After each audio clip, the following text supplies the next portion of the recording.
ল'ৰা ছোৱালীবিলাকক অকল স্কুলীয়া শিক্ষাতে দিলে নহয়। কোনোবাই কয় যে এই গান গাবলৈ গ'লে, নাম গাবলৈ গ'লে ল'ৰা ছোৱালীয়ে এইবোৰ নাম গানহে গাব, যি ভাল হয় সকলোতে ভাল হ'ব। চাওক ইমান সুন্দৰভাৱে কণমানি কেইজনীয়ে দিহানাম পৰিৱেশন কৰিছে। সঁচাকৈয়ে আজি আমি ভাবি খুব অন্তৰত সুখ অনুভৱ কৰিছোঁ যে আমাৰ প্ৰজন্মৰ পিছত প্ৰজন্ম উঠি আহিছে। আই মানুহ, তোমাৰ নামটো কি আছিলে? তুমি কোন শ্ৰেণীত পঢ়িছা? তৃতীয়।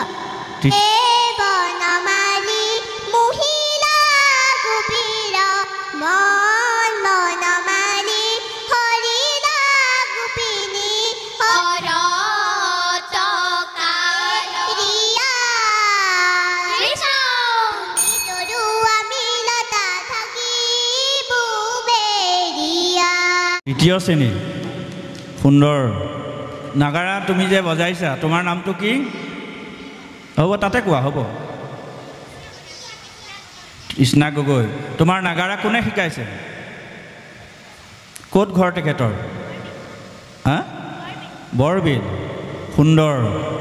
তোমাৰ আটাইতকৈ ভাল লগা গুণ, তুমি গাবও পাৰা বজাবও পাৰা। আমাৰ বাদ্যকাৰে কিছুমানে বাদ্য পৰিৱেশনহে কৰিব পাৰে, গাব নোৱাৰে। কিন্তু তোমাৰ দুইটা গুণ দিছে, কেইটা গুণ দিছে। ভৱিষ্যতে আৰু সুন্দৰ কৰিবলৈ যত্ন কৰিবা। ভাল হৈছে। তোমাৰ গুৰুজনাক শ্ৰদ্ধা জনাইছোঁ। আৰু তোমালোকৰ দলটি সেই ছাৰেই শিকাইছে নহয় জানো? নাম দেৱজিৎ দত্ত ছাৰে।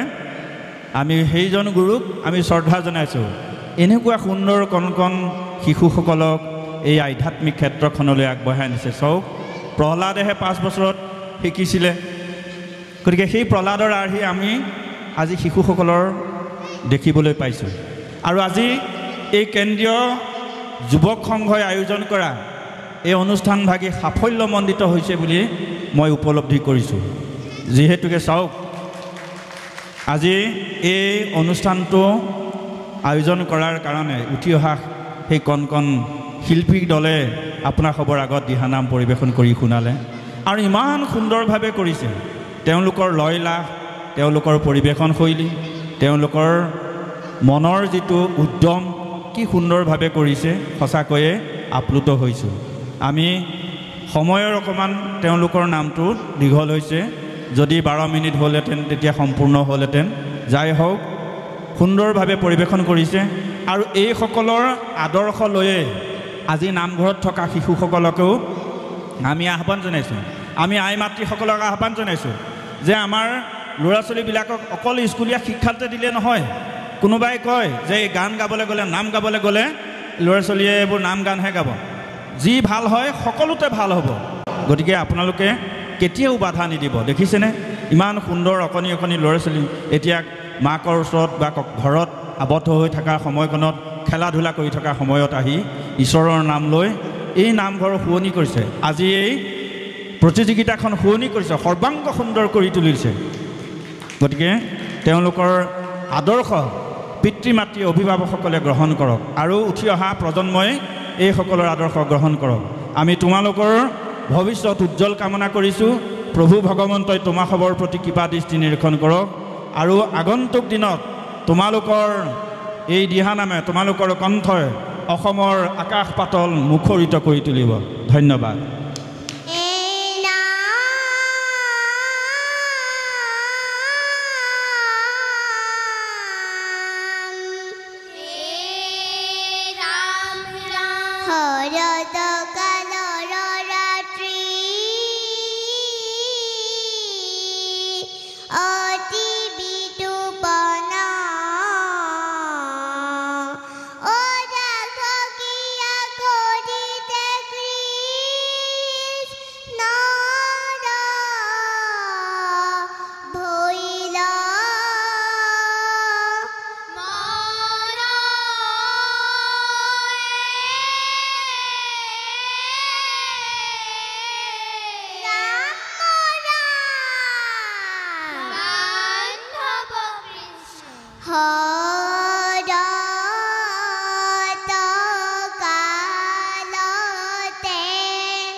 प्रभु।